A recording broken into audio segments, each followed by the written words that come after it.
কাকরাইল মসজিদ ক্রসিং এর ওখানে আসছিল, তো ওখানে এসে তাদের সাথে আগের থেকে আমাদের কথা ছিল, ওখানে এসে তারা জানান দিয়ে 10 মিনিটের মধ্যে আবার চলে যাবে, তাদের প্রতিনিধি আমি পাঠিয়ে দেওয়া মন্ত্রণালয় এরকম একটা কথা ছিল। কিন্তু তারা ওইখানে আধা ঘন্টার মতো থাকার পরে আর যাবেই না।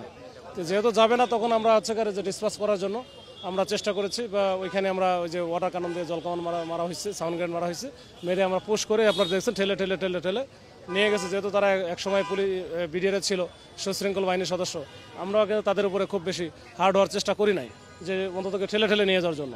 তো ওইভাবে নিয়ে গেছি। এখন যান চলাচল স্বাভাবিক, রাস্তা ফ্রি। এখন ওরা আছে বিভিন্ন দিকে, হয়তো যে চলে যাচ্ছে আর কি, হয়তো শহীদ মিনারে বা শাহবাগের কোথাও একটা নিরিবিলি জায়গায় যাবে।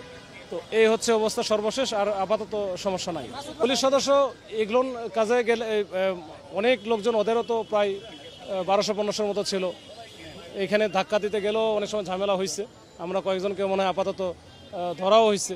তো আমাদের বেশ কয়েকজন আহত হয়েছে, আমিও হয়েছি। এখন এই হচ্ছে অবস্থা।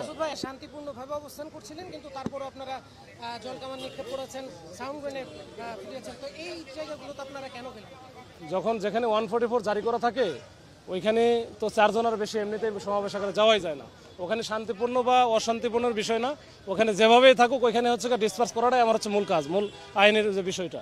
এখানে আমরা ওইখানে তো থাকতে দিব না। আমরা ওয়ার্নিং দিয়েছি, বহুবার চেষ্টা করেছি, এটা না গেলে তো শেষ পর্যন্ত আমাকে ডিসপার্স